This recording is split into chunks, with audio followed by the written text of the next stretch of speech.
Hey everyone, it's Corey Chavesta, recruitment specialist with Girl Scouts of Southwest Texas. Once again, welcoming you to another episode of our Girl Scout Virtual Book Club. Today we are going to be reading chapter 5 in our Harry Potter series. This chapter is going to be Diagon Alley. So like normal, we're going to read through the chapter. We're going to have trivia questions at the end, so make sure you're paying attention, and then I have a quick challenge for you guys. So let's go ahead and get started. Chapter 5, Diagon Alley. Harry woke early the next morning. Although he could tell it was daylight, he kept his eyes shut tight. It was a dream, he told himself firmly. I dreamed a giant called Hagrid came to tell me I was going to school for wizards. When I open my eyes, I'll be at home in my cupboard. When there was suddenly a loud tapping noise. And there's Aunt Petunia knocking on the door, Harry thought, his heart sinking. But he still didn't open his eyes. It had been such a good dream. Tap, tap, tap. All right, Harry mumbled, I'm getting up. He sat up and Hagrid's heavy coat fell off of him. The hut was full of sunlight and the storm was over. Hagrid himself was asleep on the collapsed sofa, and there was an owl wrapping its claw on the window, a newspaper held in its beak. Harry scrambled to his feet, so happy he felt as though a large balloon was swelling inside him. He went straight to the window and jerked it open. The owl swooped in and dropped the newspaper on top of Hagrid, who didn't wake up. The owl then fluttered onto the floor and began to attack Hagrid's coat. Don't do that. Harry tried to wave the owl out of the way, but it snapped its beak fiercely at him and carried on, savaging the coat. Hagrid, Harry said loudly. There's an owl. Pay him. Hagrid grunted into the sofa. What? He wants paid for delivering the paper. Look in its pockets. Hagrid's coat seemed to be made of nothing but pockets. Bunches of keys, slug pellets, balls of string, peppermint humbugs, tea bags. Finally, Harry pulled out a handful of strange-looking coins. Give him 5 nuts, said Hagrid sleepily. Nuts? The little bronze ones. Harry counted out 5 little bronze coins, and the owl held out his legs so Harry could put the money in a small leather pouch tied to it. He flew off through the open window. Hagrid yawned loudly, sat up and stretched. Best be off, Harry. Lots to do today. Gotta get up to London and buy all your stuff for school. Harry was turning over the wizard coins and looking at them. He had just thought of something that made him feel as though the happy balloon inside him had got a puncture. Hagrid, said Hagrid, who was pulling on his huge boots. I haven't got any money. And you heard Uncle Vernon last night. He won't pay for me to go learn magic. Don't worry about that, said Hagrid, standing up and scratching his head. Do you think your parents didn't leave you with anything? But if their house was destroyed, they didn't keep their gold in the house, boy. Nah, first stop for us is Gringotts, Wizard's Bank. Have a sausage. They're not that cold. And I wouldn't say no to a bit of your birthday cake, neither. Wizards have banks? Just one. Gringotts, run by goblins. Harry dropped a bit of the sausage he was holding. Goblins? Yeah. So you'd be mad to try and rob it, I'll tell you that. Never mess with goblins, Harry. Gringotts is the safest place in the world for anything you want to keep safe, except maybe Hogwarts. Matter of fact, I gotta visit the Gringotts anyway, for Dumbledore. Hogwarts business. Hagrid drew himself up proudly. He usually gets me to do important stuff for him. Fetching you, getting things from Gringotts. Knows he can trust me, see? Got everything? Come on then. Harry followed Hagrid out onto the rock. The sky was quite clear now, and the sea seemed gleamed in the sunlight. The boat and Uncle Vernon had hired was still there, with a lot of water in the bottom after the storm. How did you get here? Harry asked, looking around for the other boat. I flew, said Hagrid. You flew? Yeah, but we'll get back in this. Not supposed to use magic now, I've gotcha. They settled down in the boat, Harry still staring at Hagrid, trying to imagine him flying. Seems a shame to row, though, said Hagrid, giving Harry another of his sideways looks. If I was to speed things up a bit, would you mind not mentioning it at Hogwarts? Of course not, said Harry, eager to see more magic. Hagrid pulled out the pink umbrella again, tapped it twice on the side of the boat, and they sped off toward land. Why would you be mad to try and rob Gringotts? Harry asked. Spells, enchantments, said Hagrid, unfolding his newspaper as he spoke. They say there's Dragon's Guard in the high security vaults. And then you gotta find your way. Gringotts is hundreds of miles under London Sea, deep underground. You die of hunger trying to get out, even if you did manage to get your hands on something. Harry sat and thought about this while Hagrid read his newspaper, the Daily Prophet. Harry had learned from Uncle Vernon that people liked to be left alone while they did this, but it was very difficult. He'd never had so many questions in his life. Ministry of Magic messing things up as usual, Hagrid muttered, turning a page. There's a Ministry of Magic? Harry asked before he could stop himself. Of course, said Hagrid. They wanted Dumbledore for minister, of course, but he'd never leave Hogwarts. So old Cornelius Fudge got the job, bungler if ever there was one, so he pelts Dumbledore with owls every morning asking for advice. But what does a Ministry of Magic do? Well, their main job is to keep it from the Muggles that there's still witches and wizards up and down the country. Why? Why? Blimey, Harry. Everyone be wanting magic solutions to their problems. Nah, we'd best be left alone. At that moment, the boat bumped gently into the harbor wall. Hagrid folded up his newspaper and they clambered up the stone steps onto the street. Passersby stared a lot at Hagrid as they walked through the little town into the station. Harry couldn't blame them. Not only was Hagrid twice as tall as anyone else, he kept pointing at perfectly ordinary things like parking meters and saying loudly, "See that, Harry? These things these Muggles dream up, eh?" Hagrid, said Harry, panting a bit as he ran to keep up. Did you say there were dragons at Gringotts? Well, so they say, said Hagrid. Crikey, I'd like a dragon. You'd like one? Wanted one ever since I was a kid. Here we go. They had reached the station and there was a train to London in 5 minutes' time. Hagrid, who didn't understand Muggle money, as he called it, gave the bills to Harry so he could buy their tickets. People stared more than ever on the train. Hagrid took up 2 seats and sat knitting what looked like a canary yellow circus tin.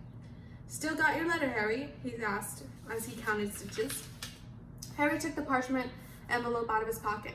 Good, said Hagrid. There's a list there of everything you need. Harry unfolded a second piece of paper he hadn't noticed the night before and read. Hogwarts School of Witchcraft and Wizardry. Uniform. First-year students will require 3 sets of plain work robes, black. 1 plain pointed hat, black for day wear. 1 pair of protective gloves, dragon hide or similar. 1 winter coat, black, silver fastenings. Please note that all pupils' clothes should carry name tags. Course books. All students should have a copy of each of the following. The Standard Book of Spells, Grade 1, by Miranda Goshawk. A History of Magic, by Bathilda Bagshot. Magical Theory, by Adalbert Waffling. A Beginner's Guide to Transfiguration, by Emmerich Switch. 1000 Magical Herbs and Fungi, by Phillida Spore. And Magical Draughts and Potions, by Arsenius Jigger. Fantastic Beasts and Where to Find Them, by Newt Scamander. Dark Forces, A Guide to Self-Protection, by Quentin Tribble. Other equipment: a wand, a cauldron, Peter's standard size 2, a set of glass or crystal phials, 1 telescope, 1 set of brass scales. Students may also bring an owl or a cat or a toad. Parents are reminded that the first years are not allowed their own broomsticks. Can we buy all this in London? Harry wondered aloud. If you know where to go, said Hagrid. Harry had never been to London before. Although Hagrid seemed to know where he was going, he was obviously not used to getting there in the ordinary way. He got stuck in the ticket barrier on the underground and complained loudly that the seats were too small and the trains were too slow. I don't know where the Muggles manage without magic, he said as they climbed a broken-down escalator that led up to a bustling road lined with shops. Hagrid was so huge that he parted the crowd easily. All Harry had to do was keep up close behind him. They passed bookshops and music stores, hamburger restaurants and cinemas, but nowhere that looked as if it could sell you a magic wand. This was just an ordinary street full of ordinary people. Could there really be piles of wizard gold buried miles beneath them? Were there really shops that sold spellbooks and broomsticks? Might this all have be some huge joke that the Dursleys had cooked up?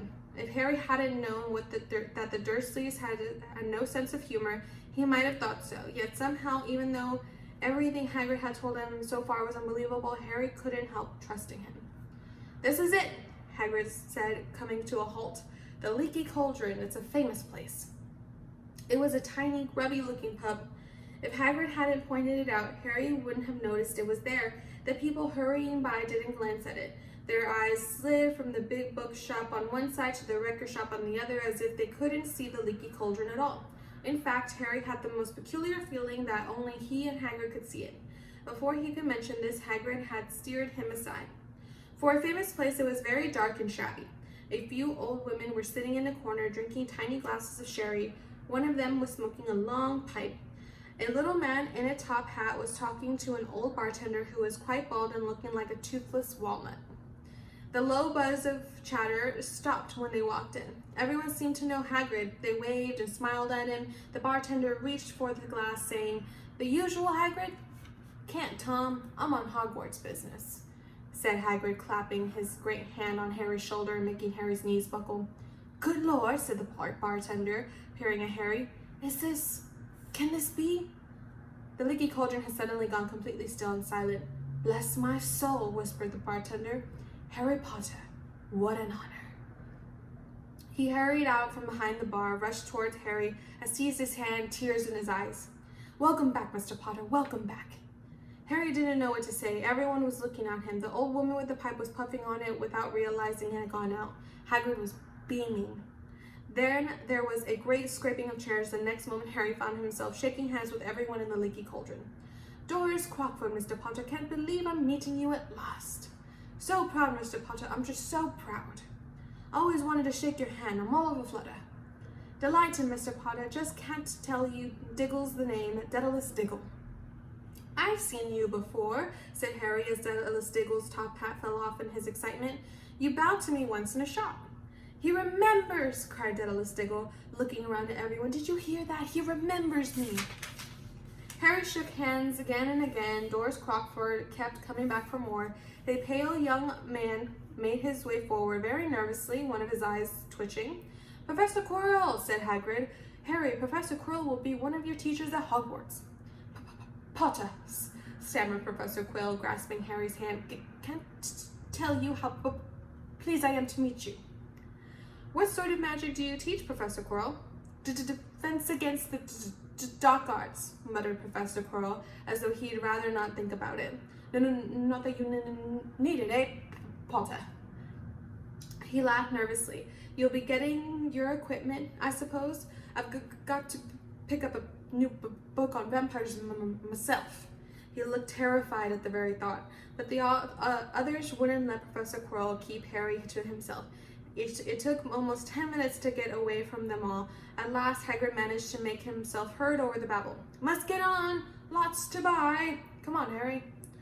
Doris Crockford shook Harry's hand one last time, and Hagrid led them through the bar and out into the small walled courtyard, where there was nothing but a trash can and a few weeds. Hagrid grinned at Harry. "Told you, didn't I? Told you were famous." Even Professor Quirrell was trembling to meet you. Mind you, he's usually trembling. "Is he always that nervous?" "Yeah, poor bloke. Brilliant mind. He was fine while he was studying out of books, but then he took a year off to get some first-hand experience. They say he met vampires in the Black Forest, and there was a nasty bit of trouble with the hag. Never been the same since. Scared of the students, scared of his own subject. Now, where's my umbrella?" Vampires? Hags? Harry's head was swimming. Hagrid, meanwhile, was counting bricks in the wall above the trash can. 3 up, 2 across, he muttered. "Right, stand back, Harry." He tapped the wall 3 times with the point of his umbrella. The brick he had touched quivered, it wriggled, and in the middle, a small hole appeared, and it grew wider and wider. A second later, they were facing an archway large enough even for Hagrid. An archway into a cobbled street that twisted and turned out of sight. "Welcome," said Hagrid, "to Diagon Alley." He grinned at Harry's amazement. They stepped through the archway. Harry looked quickly over his shoulder and saw the archway shrink instantly back into a solid wall. The sun shone brightly on a stack of cauldrons outside the nearest shop. "Cauldrons, all sizes, copper, brass, pewter, silver, self-stirring, collapsible," said a sign hanging over them. "Yeah, you'll be needing one," said Hagrid, "but we gotta get your money first." Harry wished he had about 8 more eyes. He turned his head in every direction as they walked up and down the street, trying to look at everything at once. The shops, the things outside them, the people doing their shopping. A plump woman outside of an apothecary was shaking her head as they passed, saying, "Dragon liver, 16 sickles an ounce. They're mad."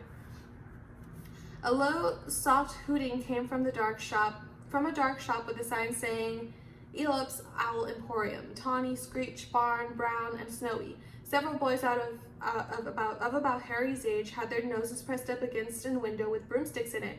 "Look," Harry heard one of them say, "the new Nimbus 2000, fast as ever." There were shops selling robes, shops selling telescopes, and strange silver instruments Harry had never seen before. Windows stacked with barrels of bat spleens and eagle's eyes, tottering piles of spell books, quills, and rolls of parchment, potion bottles, globes of the moon. "Gringotts," said Hagrid. They had reached a snowy white building that towered over the other little shops. Standing beside its burnished bronze doors, wearing a uniform of scarlet gold was, "Yeah, that's a goblin," said Hagrid quietly as they walked up the white stone steps towards him. The goblin was about a head shorter than Harry. He had a swarthy, clever face and a pointed beard, and Harry noticed very long fingers and feet. He bowed as they walked inside. They were now facing a second pair of doors, silver this time, with words engraved upon them. "Enter, stranger, but take heed of what awaits the sin of greed. For those who take but do not earn must pay most dearly in their turn. If you seek beneath our floors a treasure that was never yours, thief, you have been warned, beware of finding more than treasure there."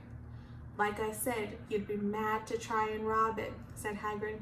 A pair of goblins bowed them through the silver doors, and they were in a vast marble hall. About 100 more goblins there, sitting on the high stools behind a long counter, scribbling in large ledgers, weighing coins and brass scales, examining precious stones through eyeglasses. There was too many doors to count leading off in the hall, and yet more goblins were showing people in and out of these.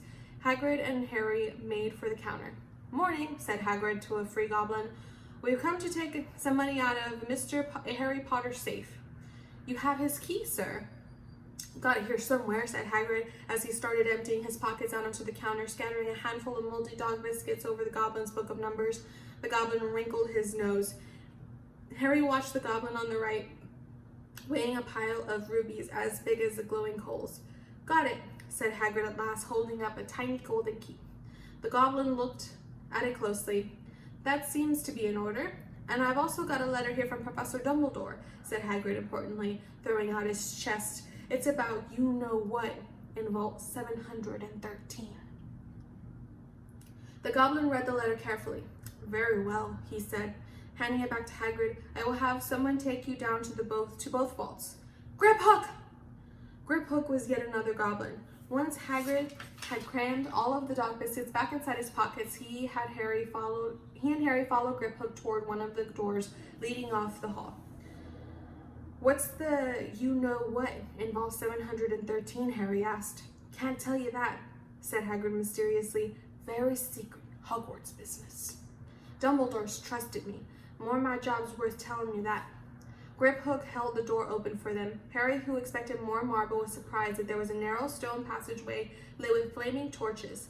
It sloped steeply downward, and there were little railway tracks on the floor. Griphook whistled, and a small cart came hurtling down the tracks toward them. They climbed in, Hagrid with some difficulty, and were off.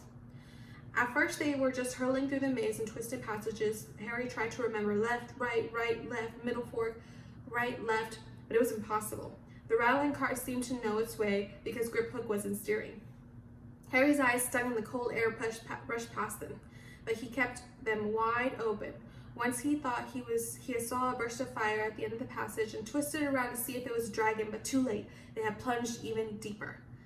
Passing an underground lake where the huge stalactites and stalagmites grew from the ceiling and the floor. "I never know," Harry called to Hagrid over the noise of the cart. "What's the difference between a stalagmite and a stalactite?" "Stalagmite's got an M in it," said Hagrid. "And don't ask me questions just now. I think I'm gonna be sick." He did look very green, and when the cart stopped at last beside a small door in the passage wall, Hagrid got out and had to lean against the wall to stop his knees from trembling. Griphook unlocked the door. A lot of green smoke came billowing out, and as it cleared, Harry gasped. Inside were mounds of gold coins, columns of silver, heaps of little bronze nuts. All yours, smiled Hagrid. All Harry's. It was incredible. The Dursleys couldn't have known about this, or they have had it from his faster than blinking. How often had they complained of how much Harry it cost them to keep, and all the time there had been a small fortune belonging to him buried deep under London. Hagrid helped Harry pile some off into his bag. The gold ones are galleons, he explained. 17 silver sickles to a galleon and 29 nuts to a sickle. It's easy enough. Right. That should be enough for a couple of terms. We'll keep the rest safe for you. He turned to Griphook. Vault 713 now, please. Can we go more slowly? One speed only, said Griphook. They were going even deeper now and gathering speed. The air came colder and colder as they were hurtling around tight corners. They went rattling over an underground ravine, and Harry leaned over the side to try and see what was going down at the dark bottom. But Hagrid groaned and pulled him back by the scruff of his neck. Vault 713 had no keyhole. Stand back, said Griphook importantly. He struck the door gently with one of his long fingers, and it simply melted away. If anyone but Gringotts goblin tried that, they'd be sucked through the door and trapped in there, said Griphook. How often do you check to see if anyone's inside? Harry asked. About once every 10 years, said Griphook with a rather nasty grin. Something really extraordinary had to be inside this top security vault. Harry was sure, and he leaned forward eagerly, expecting to see fabulous jewels at the very least, but at first he thought it was empty. Then he noticed a grubby little package wrapped up in brown paper lying on the floor. Hagrid picked it up and tucked it deep inside his coats, and Harry longed to know what it was, but knew better than to ask. Come on, back to the infernal cart, and don't talk to me on the way back. It's best if I keep my mouth shut, said Hagrid. One wild cart ride later, they stood blinking in the sunlight outside of Gringotts. Harry didn't know where to run first now that he had a bag full of money. He didn't have to know how many galleons were to a pound to know that he was holding more money than he'd have in his whole life, more money than even Dudley had ever had. Might as well get your uniform, said Hagrid, nodding toward Madame Malkin's robes for all occasions. Listen, Harry, would you mind if I slipped off for a pick-me-up in the Leaky Cauldron? I hate them Gringotts carts. He did still look a little bit sick, so Harry entered Madame Malkin's shop alone, feeling nervous. Madame Malkin's was a squat, smiling witch dressed in all mauve. Hogwarts, dear, she said when Harry started to speak. Got the lot here, another young man being fitted up just now, in fact. In the back of the shop, a boy with a pale pointed face, was standing in a footstool while the second witch pinned up his long black robes. Madame Malkin stood Harry on a stool next to him, slipped a long robe over his head and began to pin it right to the length. Hello, said the boy. Hogwarts too? Yes, said Harry. My father's next door buying my books and mother's up the street looking at one, said the boy. He had a bored, drawling voice. Then I'm going to drag them off to look at racing brooms. I don't see why first years can't have their own.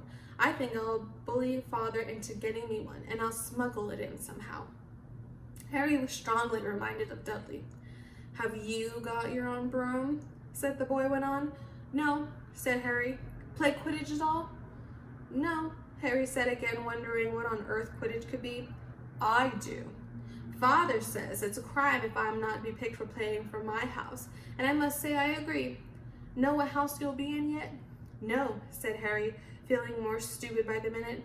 Well, no one really knows until they get there, do they? But I know I'll be in Slytherin. All our family have been. Imagine being in Hufflepuff. I think I'd leave, wouldn't you? Said Harry, wishing he could say something a bit more interesting.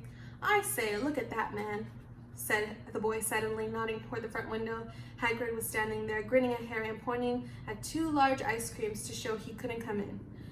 That's Hagrid, said Harry, pleased to know something the boy didn't. He works at Hogwarts. Oh, said the boy, I've heard of him. He's sort of a servant, isn't he? He's a gamekeeper, said Harry. He was liking the boy less and less every second. Yes, exactly. I heard he's sort of a savage. Lives in a hut on the school grounds and every now and then gets drunk and tries to do magic and ends up setting fire to his bed. I think he's brilliant, Harry said coldly. Do you? Said the boy with a slight sneer. Why is he with you? Where are your parents? They're dead, said Harry shortly. He didn't feel much like going into the matter with the boy. Oh, sorry, said the other, not sounding sorry at all. But they were our kind, weren't they? They were a witch and wizard, if that's what you mean. I really don't think they should let the other sort in. Do you? They're just not the same. They've never been brought up to know our ways. Some of them have never even heard of Hogwarts until they got their letter. Imagine. I think that they should keep it the old wizarding families. What's your surname, anyway? But before Harry could answer, Madame Malkin said, That's you done, my dear. And Harry, not sorry for an excuse to stop talking to the boy, hopped down from the footstool. Well, I'll see you at Hogwarts, I suppose, said the drawling boy. Harry was rather quiet as he ate his ice cream Hagrid had brought him, chocolate and raspberry with chopped nuts. What's up? Said Hagrid. Nothing, Harry lied. They stopped to buy parchment and quills. Harry cheered up a bit when he found a bottle of ink that changed color as you wrote. When they had left the shop, he said, Hagrid, what's Quidditch? Blimey, Harry, I keep forgetting how little you know, not knowing about Quidditch. Don't make me feel worse, said Harry. He told Hagrid about the pale boy in Madame Malkin's, and he said people from Muggle families shouldn't be allowed in. You're not from a Muggle family. If he'd known who you were, he's growing up knowing your name if his parents are wizarding folk. You saw that everyone in the Leaky Cauldron was like when they saw you. Anyway, what does he know about it? Some of the best I ever saw were the ones with magic in them in a long line of muggles. Look at your mom. Look what she had for a sister. So what is Quidditch? It's our sport. Wizard sport. It's like soccer in the muggle world. Everyone follows Quidditch. Played up in the air on broomsticks. There's 4 balls. Sort of hard to explain the rules. And what are Slytherin and Hufflepuff? Schoolhouses. There's 4. Everyone says Hufflepuff are a lot of duffers, but I bet I'm in Hufflepuff, Harry said gloomily. Better Hufflepuff than Slytherin, said Hagrid darkly. There's not a single witch or wizard who went bad who wasn't a Slytherin. You know who was one. Well, sorry, you know who was at Hogwarts? Years and years ago, said Hagrid. They bought Harry's school books in a shop called Flourish and Bolts, and where the shelves were stacked to the ceiling with books and large paving stones bound in leather, books of the size of postage stamps and covers of silk, books full of peculiar symbols, and a few books with nothing in them at all. Even Dudley, who never read anything, would have been wild to get his hands on some of these. Hagrid almost had to drag Harry away from curses and counter curses, bewitch your friends, and befuddle your enemies with the latest revenges. Hair locks, jelly legs, tongue tying, and much, much more by Professor Vindictus Viridian. I was trying to find out how to curse Dudley.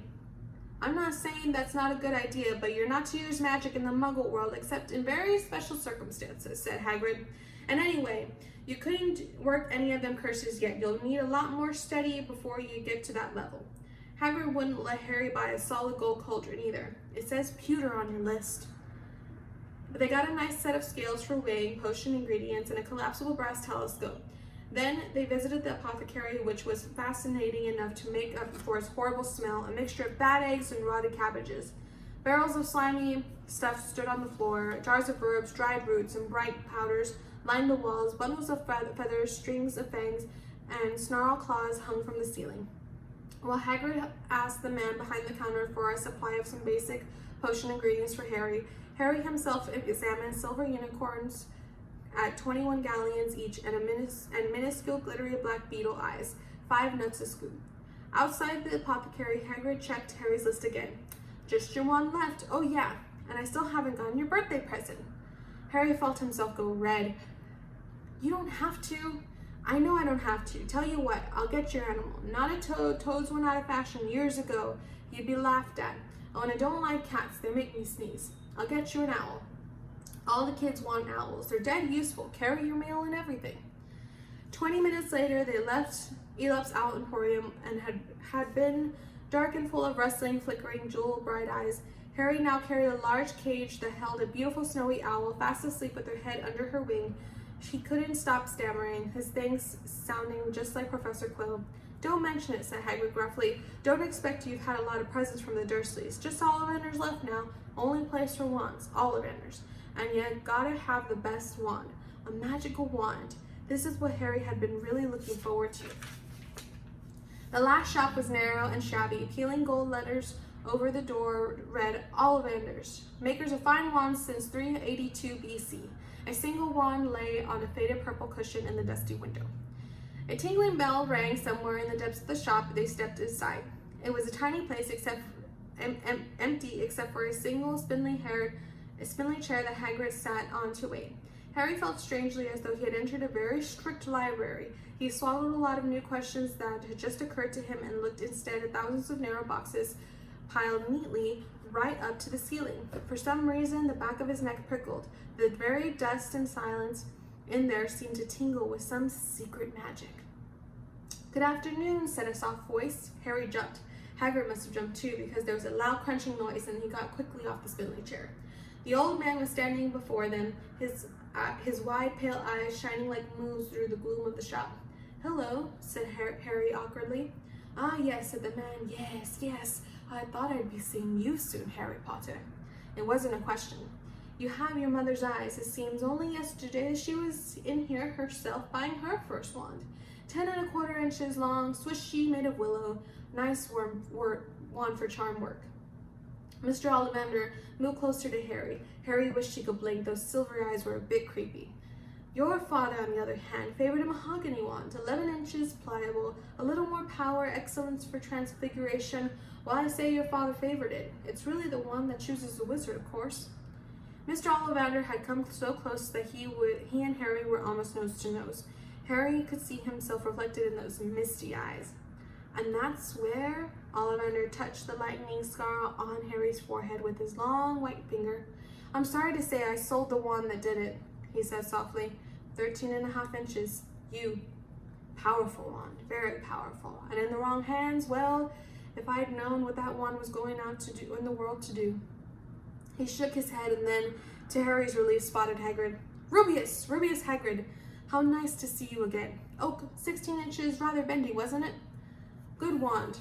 Yes, it was, sir, yes, said Hagrid. Good wand, that one, but I suppose they snapped it in half when you got expelled, said Mr. Ollivander sternly. Yes, they did, yes, said Hagrid, shuffling his feet. I still got the pieces, though, he added brightly. But you don't use them, said Mr. Ollivander sharply. Oh, no, sir, said Hagrid quickly. Harry noticed he gripped his pink umbrella very tightly as he spoke. Said Mr. Ollivander, giving Hagrid a piercing look. Well now, Mr. Potter, let me see. He pulled a long tape measure with silver markings out of his pocket. Which is your wand arm? Well, I'm right-handed, said Harry. Hold out your arm. That's it. He measured Harry from shoulder to finger, then wrist to elbow, shoulder to floor, knee to armpit, and round his head. As he measured, he said, Every Ollivander wand has a core of a powerful magical substance, Mr. Potter. We use unicorn hairs, phoenix tail feathers, and heartstrings of dragons. No two Ollivander wands are the same, just as no two unicorns, dragons, phoenixes are quite the same. And of course, you will never get such good results with another wizard's wand. Harry suddenly realized that the tape measure, which was measuring between his nostrils, was doing things on its own. Mr. Ollivander was flitting around the shelves, taking down boxes. That will do, he said. The tape measure crumpled into a heap on the floor. Right then, Mr. Potter, try this one. Beechwood, dragon heartstring, 9 inches. Nice and flexible. Just take it and give it a wave. Harry took the wand and, feeling foolish, waved it around a bit. But Mr. Ollivander snatched it out of his hand almost at once. Maple, phoenix feather, 7 inches, quite whippy. Try. Harry tried, but he hardly raised the wand when it too was snatched back by Mr. Ollivander. No. Here, ebony and unicorn hair, 8 1/2 inches, springy. Go on, try it out. Harry tried and tried. He had no idea what Mr. Ollivander was waiting for, and the pile of tried wands was mounting higher and higher on the spindly chair, but the more wands Mr. Ollivander pulled from the shelves, the happier he seemed to become. Tricky customer, eh? Not to worry, we'll find the perfect match. Here somewhere, I wonder. Now, yes, why not? Unusual combination. Holly and phoenix feather, 11 inches, nice and supple. Harry took the wand. He felt a sudden warmth in his fingers. He raised the wand above his head and brought it swishing down through the dusty air, and with a stream of red and gold sparks shot from the end like a firework, throwing dancing spots of light onto the walls. Hagrid whooped and clapped, and Mr. Ollivander cried, "Oh, bravo! Yes, indeed! Oh, very good! Well, well, well! How curious! How very curious!" He put Harry's wand back into its box and wrapped it in a brown paper, still muttering, "Curious, curious." "Sorry," said Harry, "but what's curious?"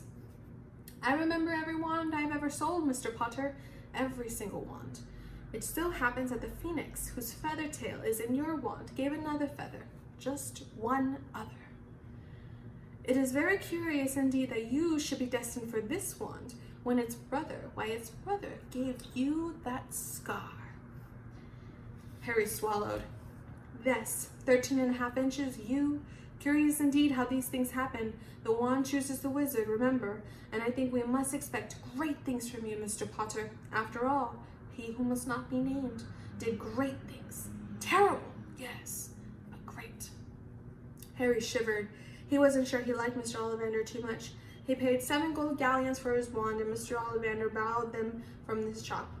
The late afternoon sun hung low in the sky, and Harry and Hagrid made their way back down Diagon Alley, back through the wall, back through the Leaky Cauldron, now empty, and Harry didn't speak at all as they walked down the road. He didn't even notice how much people were gawking at them in the underground, laden as they were with all their funny-shaped packages, with the snowy owl asleep in its cage on Harry's lap. Up another escalator out into the Paddington station, and Harry only realized where they were when Hagrid tapped him on the shoulder. "Got time for a bite to eat before your train leaves," he said. He brought Harry a hamburger, and they sat down on a plastic seat to eat them. Harry kept looking around. Everything looked so strange somehow. "You all right, Harry?" "You're very quiet," said Hagrid. Harry wasn't sure he could explain. He just had the best birthday of his life, and yet he chewed his hamburger trying to find the words. "Everyone thinks I'm special," he said at last. "All those people in the Leaky Cauldron, Professor Quirrell, Mr. Ollivander, but I don't know anything about magic at all. How can they expect great things? I'm famous, and I can't even remember what I'm famous for. I don't know what happened when the night my parents died." Hagrid leaned across the table. Behind a wild beard and eyebrows, he wore a very kind smile. "Don't you worry, Harry. You'll learn fast enough. Everyone starts at the beginning at Hogwarts. You'll be just fine. Just be yourself. I know it's hard. You've been singled out, and that's always hard. But you'll have a great time at Hogwarts. I did. Still do." As a matter of fact, Hagrid helped Harry onto the train that would take him back to the Dursleys, then handed him an envelope. "Your ticket for Hogwarts," he said. "1st of September, King's Cross. It's all on your ticket. Any problems with the Dursleys, send me a letter with your owl. She'll know where to find me. See you soon, Harry." The train pulled out of the station, and Harry wanted to watch Hagrid until he was out of sight. He rose in his seat, and he pressed his nose against the window, but he blinked, and Hagrid was gone. And that is chapter 5 of Harry Potter and the Sorcerer's Stone. So now we are going to get into our trivia questions. So I hope you're paying attention. No pressure. So trivia question number 1. What is rumored to be guarding high security vaults at Gringotts? Again, question number 1. What is rumored to be guarding high security vaults at Gringotts? Number 2. What is the name of the wizard Harry recognized in the Leaky Cauldron? There was only one that he recognized. What is the name of the wizard that Harry recognized in the Leaky Cauldron? Question number 3. What kind of wood was Harry's wand made of? Again, what kind of wood was Harry's wand made of? So those are your 3 questions. Next one will be your activity. So your activity is very simple. I want you to make your own wand. You can make it from a stick you find outside in your garden. You can make it anything from your backyard. You can use chopsticks. You can glue buttons or stones or rhinestones. You can make cool design with some hot glue or regular glue. Let it dry. Let it make really cool, funny shapes. Paint it whatever color you want. It can be gold, silver, brown, any shades of brown, purple if you want. Make your wand, take a picture, and put it in the comments below. Don't forget to put the answers to your trivia questions in the comments below as well. Thank you all for joining us on our episode of our Girl Scout Virtual Book Club and our Harry Potter series, and I look forward to seeing you guys again. Thank you. See you next time. Bye.